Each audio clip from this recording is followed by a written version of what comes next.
ओम अज्ञानतिमिरन्धस्य ज्ञानाञ्जनशलाखया चक्षुरुन्मीलितं येन तस्मै श्रीगुरुवे नमः। नमो ओम विष्णुपादाय कृष्णपृष्ठाय भूतले श्रीमते भक्तिवेदान्तस्वामिन् इति नामिने। नमस्ते सरस्वते देवे गौरवाणी प्रचारिणे निर्विशेषा शून्यवादी पाश्चात्यदेशतारिणे। जय श्री कृष्ण चैतन्य प्रभु नित्यानंदा श्री अद्वैत गदाधर श्रीवासदि गौर भक्तवृंदा।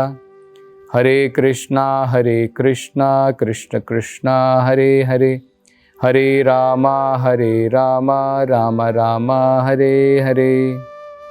हरे कृष्णा। तो पिछली कथा में हम चर्चा कर रहे थे कि ये प्रश्न उठ सकता है भगवान के इस लीला के द्वारा, जहाँ पर महाविष्णु अत्यंत आतुर हैं भगवान कृष्ण के दर्शन करने के लिए, और उन्होंने वो योजना बनाई कि ब्राह्मण के उन पुत्रों को वो वैकुंठ धाम में लेकर के चले गए। तो प्रश्न उठ सकता है कि भगवान कृष्ण जो हैं, क्या ब्राह्मण के पुत्र को लाने के लिए उनको जो है वहाँ पर महाविष्णु के लोक तक जाना पड़ा उसके कारण? तो आचार्य बताते हैं कि वो मुख्य कारण नहीं है, क्योंकि अगर ऐसा होता तो भगवान जो है 9 पुत्रों के वध के पश्चात ही क्यों जाते? पहला पुत्र जब मर करके चला गया, दूसरा पुत्र मर करके चला गया, उसके बाद में ही चाहते तो जाकर के उन पुत्रों को वापस ला सकते थे। 9वें पुत्रों तक भगवान ने प्रतीक्षा क्यों की?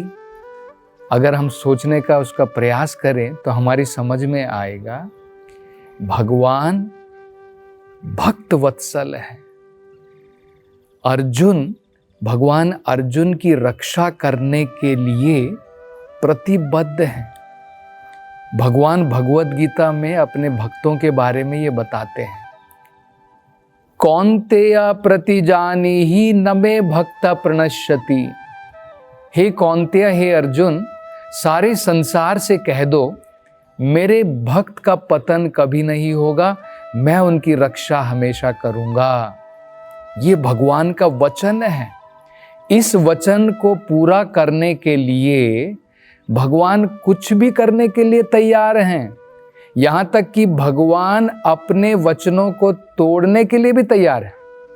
उसके बारे में भी हमने थोड़ी चर्चा करी थी, किस प्रकार से जब महाभारत युद्ध में अर्जुन जो है उनके ऊपर भीष्म पितामह ने घोर प्रकार से जब आक्रमण कर दिया, और जब ऐसा प्रतीत हो रहा था कि मानो अर्जुन जो है अब मारे जाएंगे, उनके बचने की कोई संभावना नहीं है, क्योंकि भीष्म पितामह एक तो उस दिन अत्यंत जो है भीष्म युद्ध कर रहे थे और बड़े ही महान महारथी हैं। अर्जुन उनके सामने कुछ भी नहीं है। लेकिन भगवान कृष्ण ने, जिन्होंने ये वचन दिया था कि महाभारत के युद्ध में मैं कोई भी अस्त्र शस्त्र नहीं उठाऊंगा, अर्जुन की रक्षा करने के लिए भगवान ने क्या किया? तुरंत भगवान रथ से उतर गए और भगवान ने जो है रथ का पहिया निकाला और सीधे क्रोधित होकर के भीष्म पितामह की तरफ भागे भगवान उनको मारने के लिए। तब भीष्म पितामह, क्योंकि वो भगवान को इस रूप में देखना चाहते थे, वो वीर योद्धा थे, भगवान को भी वीर योद्धा के रूप में देखना चाहते थे, और उन्होंने कहा था तभी अर्जुन की जान बचाऊंगा जब भगवान अस्त्र उठाएंगे। तो भगवान को देखना चाहता था। तब भगवान ने जब इस प्रकार से जब भगवान भीष्म की तरफ लपके, तब भीष्म ने जो है हाथ जोड़ करके अपने सारे अस्त्र शस्त्र वहां पर छोड़ दिए। तो भगवान ने अपना वचन तोड़ दिया। भगवान ने कहा था मैं महाभारत के युद्ध में अस्त्र शस्त्र नहीं उठाऊंगा, लेकिन अपने भक्त की रक्षा करने के लिए भगवान ने उस वचन को भी तोड़ दिया। तो भगवान भक्त वत्सल है। यही कारण था कि भगवान विष्णु लोक तक, भगवान महाविष्णु के लोक तक गए ब्राह्मण के पुत्रों को वापस लेने के लिए। ऐसा हम कैसे समझ सकते हैं? क्योंकि अर्जुन ने वचन दिया था उस ब्राह्मण को कि मैं तुम्हारे पुत्रों को वापस लेकर के जरूर आऊंगा, मैं ये वचन देता हूं, और अगर मैं उनको वापस नहीं ला सका तो मैं क्या करूंगा, अग्नि के अंदर में प्रवेश करके अपनी जान में दे दूंगा, आत्महत्या कर लूंगा। तो जब अर्जुन, हम देखते हैं उनके 9वें पुत्र के वध के पश्चात, जब उनके पुत्र की रक्षा उस प्रकार से नहीं कर पाए तो अर्जुन बिल्कुल तत्पर हो गए थे, अग्नि में प्रवेश करना चाहते थे। तब भगवान ने अर्जुन को जो है ढांढस बंधाया। भगवान ने अर्जुन से कहा कि अर्जुन, इस प्रकार का कार्य तुम मत करो, मैं ब्राह्मण के पुत्रों को वापस लेकर के जरूर आऊंगा। तो भगवान ने उनकी रक्षा करने के लिए, भगवान जो है उनके पुत्रों को लेने के लिए विष्णु लोक के धाम पहुंचे और वहां से पुत्रों को वापस लेकर के आए। ये हम जो है इसके द्वारा समझ सकते हैं। आगे सुखदेव गोस्वामी जी जो हैं, अब ये दशम स्कंद की जो ये कथाएं चल रही है उसका अंत करने वाले हैं। भगवान की, कृष्ण की जो द्वारका की लीला है, वहां पर अब उन्होंने अभी तक जो है भगवान की शक्ति, जो महान भगवान का ऐश्वर्य है, भगवान के षड ऐश्वर्य बताए जाते हैं और उसमें भगवान पूर्ण है। इस भौतिक संसार में हमारे पास में भी भगवान के ये थोड़े थोड़े ऐश्वर्य हैं। ऐश्वर्यस्य समग्रस्य वीर्यस्य, जैसे वीरता जो होती है वो भी एक प्रकार का ऐश्वर्य है। यशाह, इस संसार के अंदर में लोग जो हैं फेमस हो जाते हैं, उनका यश का गान होता है, ये भी एक प्रकार का ऐश्वर्य है। इसी प्रकार से ज्ञान वैराग्यश्चैव, ज्ञान भी एक प्रकार का ऐश्वर्य है और वैराग्य भी एक प्रकार का ऐश्वर्य है। तो भगवान तो इन 6 ऐश्वर्यों में पूर्ण है। तो अभी तक भगवान की द्वारका लीलाओं में और भगवान की मथुरा की लीलाओं में सुखदेव गोस्वामी जो है भगवान की वीरता का वर्णन करते आए। भगवान ने किस प्रकार से दुष्ट असुरों का वध किया, कंस का वध किया, शिशुपाल का वध किया, ये तो भगवान की वीरता का जो है ऐश्वर्य है। अब भगवान की सुंदरता का और भगवान की भौतिक इस संसार के अंदर में रहते हुए भी भगवान किस प्रकार से संपन्न रूप से सारा धन भगवान के पास में था, जो यहाँ तक कि कुबेर के पास में भी नहीं है, इंद्र लोक में भी नहीं है, ब्रह्मा लोक में भी नहीं है। तीनों लोकों में उसका कोई कंपैरिजन नहीं है, उसकी कोई तुलना नहीं है। आगे जो है सुखदेव गोस्वामी इसका वर्णन करते हैं। भगवान की सुंदरता और भगवान की धन में पूर्ण संपन्नता द्वारका नगरी में किस प्रकार से भगवान ने दिखाई, उसका जो है संक्षिप्त में वो वर्णन करते हैं। तो उसमें वर्णन करते हुए बताते हैं कि इस भौतिक संसार में हो सकता है कि एक व्यक्ति, हम लोग कई बार देखते हैं कि आज से थोड़े साल पहले की भी बात है, कुछ राजा हुआ करते थे, हो सकता है उनकी 10 रानियां हो सकता है उनकी 100 भी रानियां हों, लेकिन भगवान की तरह इतिहास में हम कहीं पर भी नहीं देख सकते। अनपैरेलल्ड है, उसकी कोई तुलना ही नहीं है पूरे इतिहास के अंदर में। भगवान की 16,108 रानियां थी और भगवान जो है सबके साथ में पूर्ण संपन्नता के साथ में, सुख सुविधाओं के साथ में, इस भौतिक संसार के अंदर में पूर्ण ऐश्वर्य के साथ में भगवान उनके साथ में द्वारका में वास करते थे। भगवान ने सबके लिए बड़ा ही सुंदर महल बनाया था, हर एक रानी के लिए एक एक महल बनाया था। इसके बारे में हमने थोड़ी सी चर्चा पहले भी की थी। और हर एक रानी के महल के अंदर में सभी प्रकार की सुख सुविधाएं, पूर्ण रूप से सुसज्जित वो महल थे। ये तो हमने पहले भी देखा था।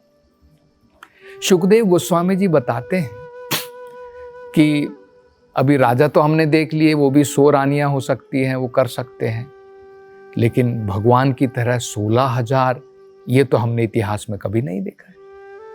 दूसरा वो आगे बताते हैं कि भगवान जो है योगेश्वर कहलाते हैं, सारे योगों की शक्तियों के ईश्वर हैं। क्योंकि नारद मुनि भी जब द्वारका नगरी में गए तो भगवान के इस योगेश्वर के ऐश्वर्य को देख करके वो भी बड़े आश्चर्यचकित हो गए थे। उन्होंने भी देखा था कि एक योगी भी क्या कर सकता है, एक योगी भी अपना विस्तार कर सकता है। मान लो उसने अपना विस्तार जो है, सौभर्य मुनि हम देखते हैं, उन्होंने भी अपना विस्तार किया था। तो जो योग में प्रवीणता पा चुके हैं, अष्ट सिद्धि प्राप्त कर चुके हैं, वो भी अपना विस्तार कर सकते हैं। लेकिन उनके विस्तार में और भगवान के विस्तार में बहुत अंतर होता है। जैसे आपने देखा होगा टेलीविजन के अंदर में, टीवी के अंदर में व्यक्ति जो है कहीं और पर है, लेकिन टेलीविजन में आप उसकी शक्ल देख सकते हैं और एक साथ में आप हजारों जगह पर वो टेलीविजन देख सकते हैं। लेकिन क्या है, जो ओरिजिनल व्यक्ति ने किया है, टेलीविजन में सभी एक ही समान आपको दिखाई देगा। उसका जो रिफ्लेक्शन है सभी एक ही समान है। एक टीवी में कुछ कर रहा है, अलग टीवी में, टेलीविजन में कुछ और कर रहा है, उस प्रकार से नहीं है। तो ये योगी जब अपना विस्तार करते हैं, जो आदि व्यक्ति है जिसने विस्तार किया है, जो कार्य वो करता है उसके विस्तार भी केवल उतना ही मात्र कार्य कर सकते हैं। लेकिन भगवान का विस्तार हम देख सकते हैं, बिल्कुल अलग है। भगवान ने 16,108 विस्तार किए अपनी रानियों के लिए, और हर एक जगह पर भगवान अपने अलग अलग कार्यों में, अलग अलग लीलाओं में भगवान वहां पर मग्न थे। ऐसा नहीं है कि भगवान जो है सभी के साथ में एक ही प्रकार से कार्य कर रहे थे। नारद मुनि ने स्वयं स्पष्ट रूप से इसके दर्शन किए। एक महल में गए तो भगवान जो है अपने पुत्रों के साथ में थे, एक महल में गए तो भगवान अपने जो है ग्रैंडसन, उनके पोतों के साथ में थे, कहीं पर भगवान अपनी रानियों के साथ में हैं, कहीं पर भगवान शिकार खेलने जा रहे हैं, कहीं पर भगवान जो है प्रजा के साथ में वार्तालाप कर रहे हैं। ये सब देख करके नारद मुनि अत्यंत आश्चर्यचकित हो गए।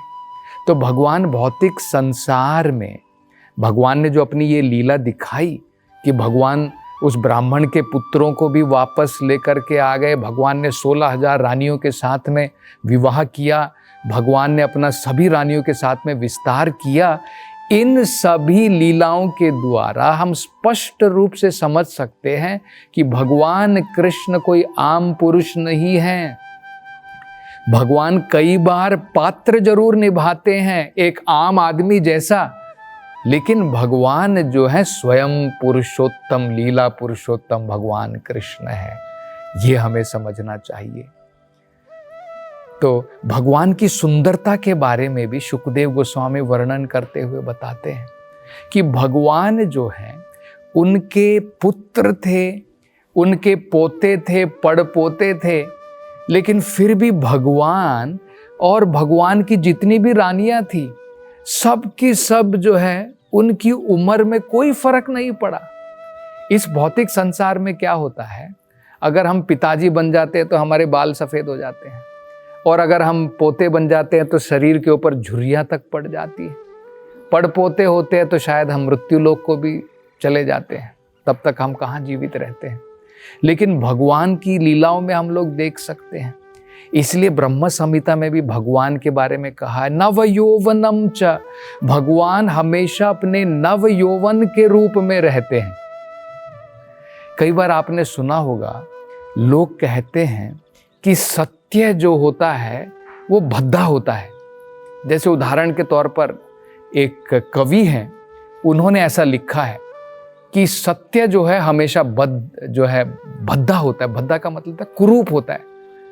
तो वो एक उदाहरण देकर के बताते हैं ऐसा क्यों है। वो कहते हैं कि मैंने एक पहले बड़ी सुंदरता देखी। मैंने देखा कि एक पेड़ के ऊपर चिड़िया बैठी है और चिड़िया ने अपने मुख के अंदर में एक छिपकली पकड़ी हुई है। तो देखने में बड़ी सुंदर दिखती है, लेकिन अगर आप उसका सत्य जानोगे तो कुरूप है। जिसको हम सुंदरता कह रहे हैं वो क्या है? वो एक पक्षी जो है किसी और दूसरे जानवर की या किसी दूसरे जीव की हत्या कर रही है और उसको हम सुंदर कह रहे हैं। मतलब उनका कहने का मतलब क्या था कि सत्य पर जब हम आते हैं तो हम देखते हैं कि वो भद्दा होता है, कुरूप होता है। तो इस भौतिक संसार का सत्य इस प्रकार से हो सकता है, वो सही है। जैसे मान लीजिए हम किसी को सोचते हैं कि बड़ा सुंदर है, लेकिन हम देखते हैं क्या है वो सुंदरता। ये भौतिक संसार के अंदर में ये शरीर क्या सुंदर है। एक थोड़ी सी चमड़ी निकाल दें तो हमारी सुंदरता सामने आ जाएगी। ये जो भगवान ने ऊपर से पैकेजिंग की हुई है, इससे हम सुंदर दिख रहे हैं। अन्यथा थोड़ी सी अगर हम पैकेजिंग निकाल दें तो बड़े भद्दे नजर आएंगे, कुरूप नजर आएंगे।